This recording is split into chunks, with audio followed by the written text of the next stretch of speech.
I bought this drone about 2 years ago, 2.5 years ago now, and started playing around with it. Not in any serious way, but to capture photographs to make these 3D models. And then when the pandemic came, we had to do something interactive, something that we could deliver to students and say, here's what this field site looks like, and here's how you can actually explore it on your own.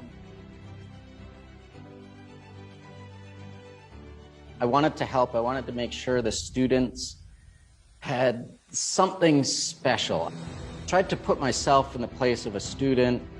At the time, I imagined that it wasn't going to be that much fun for them, right? Sitting, maybe in their parents' basement doing these online courses, sitting on their screen all day long.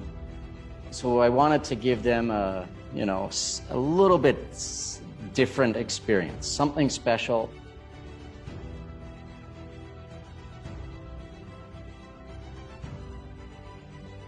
It was trial by fire.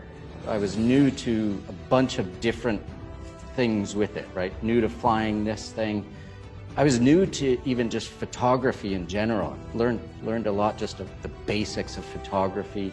And then, of course, integrating all of this so that the gigabytes or even terabytes of data, we had to deliver it in a way that a student with a simple Chromebook or even a tablet could take the field trip as well, wherever they were in the world.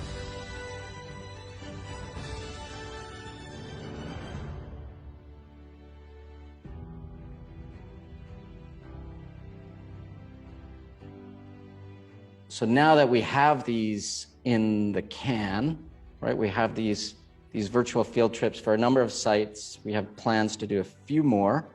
And now what we're hoping to do with them is integrate them into the class as a way to introduce the field site, bring the students to the field, and then these virtual field trips are there for them to review afterwards as well.